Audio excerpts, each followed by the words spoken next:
नमस्कार मंडळींनो, शिवा मालिकेच्या आजच्या भागामध्ये आपण पाहणार आहोत की आता शिवा ही घरी येते. उर्मिला आता बाहेर भाजी निवडत असते. शिवा म्हणते की काय काय चालू आहे आणि बाकीचे कुठे गेलेत. उर्मिला म्हणते की आहे ना, आणि तू जा बरं पटकन, तुला सीताईने बोलावलंय. तेव्हा आता घाबरतच शिवा ही दरवाजा उघडून आतमध्ये जाते. इकडे आता आशू पुन्हा ऑफिसमध्ये येऊन आता अमर नावाच्या डिझायनरला त्याने बोलावलेलं असतं आणि सगळी डिटेल्स त्याने अमरला दिलेली असते. आणि पुन्हा प्रोजेक्टसाठी नवीन पेपरवर्क आणि सगळ्या फाईल्स आता पहिल्यापासून आशू करू लागतो. आशू म्हणतो की आपल्याला ना सगळ्या डिझाईन तयार करायच्यात अमर, आणि मी तुला ईमेलसुद्धा केलीत. आशू म्हणतो की या डिझाईनच्या रिलेटेड जर तुझ्याकडे काही आयडिया असतील ना, त्यासुद्धा या रिपोर्ट्समध्ये ॲड कर बरं का. तर अमर म्हणतो करतो सर, आणि दोघेही आता कामाला लागतात.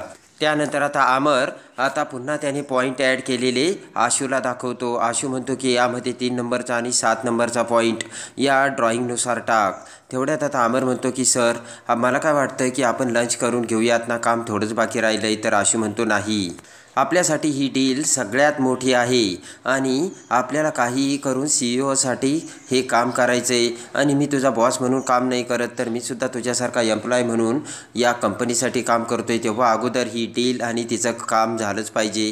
तर अमर म्हणतो ठीक आहे, आणि पुन्हा अमर काम करू लागतो. आणि त्यानंतर आता अमर पुन्हा म्हणतो की सर, आता जेवण करूयात ना. तेव्हा आता आशू म्हणतो की तू खाऊन घे, मी नंतर जेवेन. आणि इकडे आता शिवा ही सीताईच्या रूममध्ये येताच आता चष्मा घालून सीताई शिवासमोर येते आणि म्हणते की शिवानी पाटील देशमुख, कुठे होता तुम्ही. तर आता शिवा म्हणते मी वस्तीत होते. सीताई म्हणते की मग अभ्यास कधी करणार तुम्ही. आणि त्यानंतर आता सीताई म्हणते की हे बघ, मी तुझी मॅडम आहे आणि मला भेटायला जर तू पाटी पुस्तक दप्तर घेऊन नाही आलीस तर तुला 100पर्यंत पाढे लिहायला लावील. शिवा आता घाबरते आणि लगेच आता सीताईने छडी घेतलेली असते आणि ते बघता क्षणी पळतच आता शिवा बाहेर जाते आणि म्हणते की आत्ता मी घेऊन येते. आणि बाहेर जाताच आता शिवा डोक्याला हात लावते. उर्मिला आता बाहेर भाजी निवडत असताना म्हणते का गं, काय झालं शिवा. काहीही न बोलता आता शिवा बाहेर निघून जाते. इकडे आता सेक्रेटरीच्या जॉबसाठी दिव्या एका ऑफिसमध्ये आलेली असते आणि लाईनीत तिथे बाकीच्या सुद्धा मुली असतात. दिव्या विचार करते की दिव्या, तू ना हुशार आहे, हा जॉब तुला ना नक्की जमेल. आणि शेजारी एक मुलगी बसलेली असते. दिव्या तिच्याकडे बघत म्हणते की तुमचासुद्धा फर्स्ट टाईम आहे का. ती मुलगी म्हणते नाही, या अगोदरसुद्धा मी 3-4 ठिकाणी सेक्रेटरीचं काम केलं आहे. दिव्या म्हणते मग तर तुम्हाला जमेल.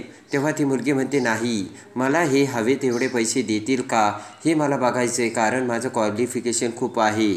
आणि दुसऱ्या शेजारच्या मुलीला आता दिव्या तिची ओळख करून देते आणि म्हणते की तुम्ही फर्स्ट टाईम आलाय का.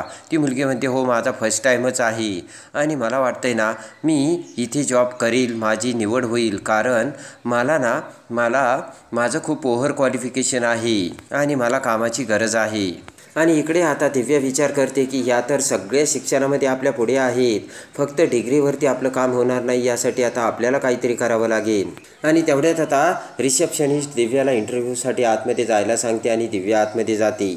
इकडे आता शिवा तिची सगळी पुस्तकांची बॅग घेऊन पुन्हा सीताईच्या रूममध्ये जाते. आणि इकडे आता पटकन शिवा ही आतमध्ये येताच तिच्या बॅगमधील पुस्तके बाहेर काढते आणि ती पुस्तके बघता क्षणी आता सीताई म्हणते हे काय, अजून पुस्तकांना कवर नाही बसवले का. पुस्तके हे वर्षभर वापरावं लागतात, कळतंय का नाही.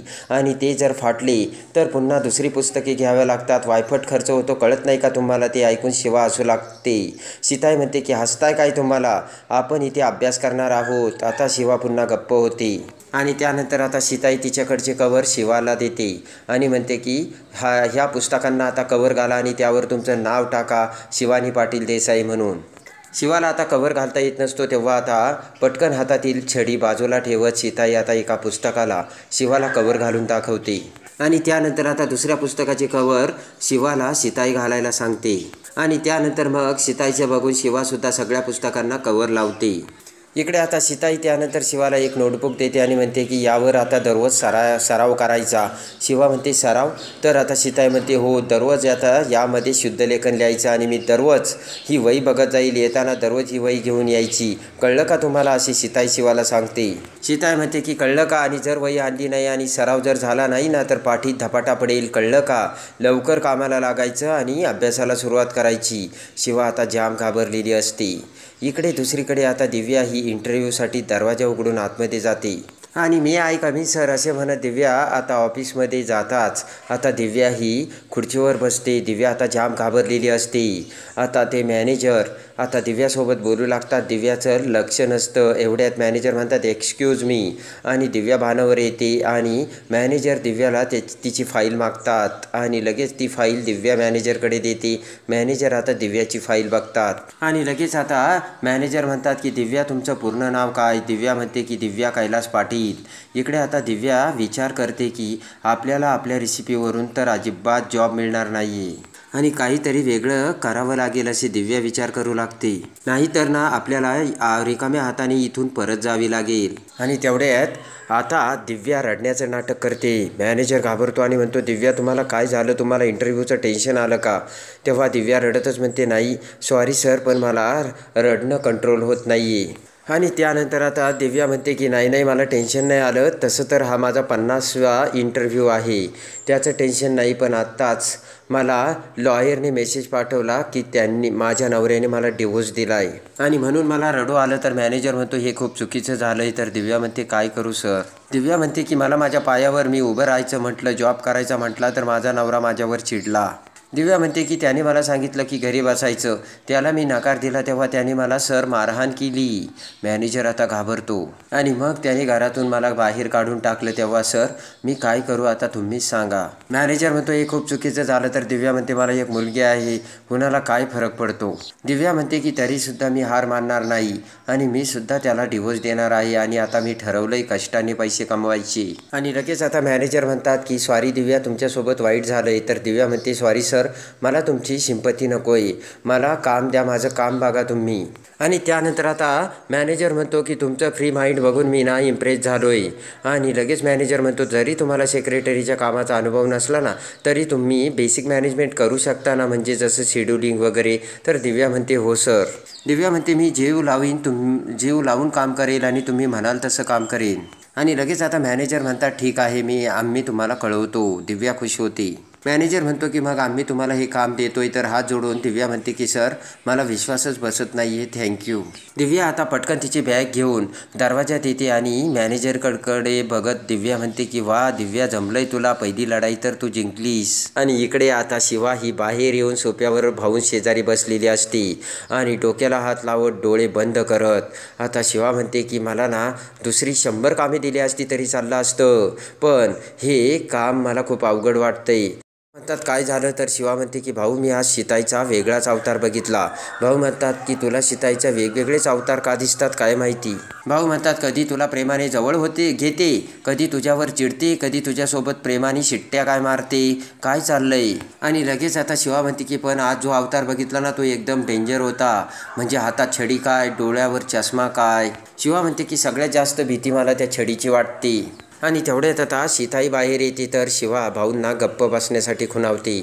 पटकन आता शिवा घाबरून बाजूला सरकते. तर सीताई म्हणते अगं बस. सीताईने आता च्यवनप्राशचा डब्बा आणलेला असतो आणि पटकन 1 चमचा च्यवनप्राश सीताई आता शिवाला देते.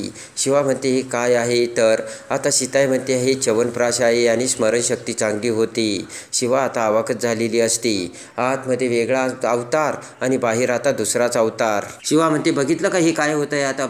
भाऊ म्हणतात की आतमध्ये वेगळा अवतार आणि बाहेर वेगळा अवतार. तेवढ्यात आता पुन्हा सीताई बाहेर येते आणि म्हणते की अगं शिवा आवरलं की नाही तू अजून स्कूलला जायचं ना? तर पटकन शिवा आतमध्ये पळून जाते. इकडे आता सीताई आता भाऊंकडे बघते तर डोळ्यावर चष्मा घालत भाऊ म्हणतात माझा अजून अभ्यास चालला आहे. इकडे आशू आता CEO गाडीमध्ये बोलावतो आणि ती फाईल दाखवतो आणि त्यानंतर आता CEO ती फाईल बघतात आणि म्हणतात ठीक आहे, पण आशू आता आपल्याला डबल गतीने कामाला लागेल. आणि लगेच आशू म्हणतो की हो सर, माझी 100% कॅपॅसिटी मी यूज करून तुम्हाला सगळं काही पुरवील. तेव्हा आता लगेच CEO म्हणतात 100%ने काही होत नाही, आपलं काम खूप मोठं आहे, त्यासाठी आपल्याला 200 पटींना जास्त स्पीडने काम करावं लागेल. CEO म्हणतात की तुम्हाला तुमची कॅपॅसिटी डबल करावं लागेल आणि त्यासाठी तुम्हाला रात्रंदिवस जरी काम करावं लागलं ना आय डोंट माइंड, आणि त्यासाठी तुम्हाला आता याची सवय करून घ्यावी लागेल असे CEO बोलतात. आणि लगेच आता मॅनेजर म्हणतात की Ashutosh have a good day. तर आशू म्हणतो की मी आत्ताच कामाला लागतो. त्यानंतर आता CEO निघून जाता क्षणी आशुतोष आता शिवाला फोन करतो. तर शिवा म्हणते की अरे आशू कुठेही तू मला स्कूलमध्ये सोडवायला येणार होता ना. आता आशू म्हणतो की अगं सॉरी आत्ताच मी एक मीटिंग करून आलो आहे आणि मी आता ऑफिसला जाणार आहे. सॉरी पण आता यावेळेस जा, इथून पुढे चूक नाही होणार. तर आता शिवा म्हणते ठीक आहे आशू, आणि आता आशू फोन ठेवतो. इकडे आता आशू घरी येतो आणि आशूला सीताई जेवण करायला सांगते. आशूला जेवण वाढलेलं असतं. आशू आता थकलेला असतो. तर भाऊ म्हणतात आशू एवढं थकू नकोस, अजून तुला खूप काम करायचं आहे. आणि तेवढ्यात आता आशू म्हणतो की काय आहे, मी करेल सगळं काम मॅनेज, पण आज सकाळी मी तुम्हाला जी भाऊ फाईल दाखवली होती ना, ती फाईला मी घेऊन गेलो तर फाईल गायब. तेव्हा आता कीर्ती म्हणते काय अशी कशी फाईल हरवली, आणि कीर्ती म्हणते तू दुसरीकडे कुठे विसरला असेल, चेक करतो आशू. आणि लगेच आता आशू म्हणतो की सकाळी मी तुमच्या समोर ती फाईल बॅगमध्ये टाकली होती, पण ती फाईल मी तिथे गेलो तर गायब.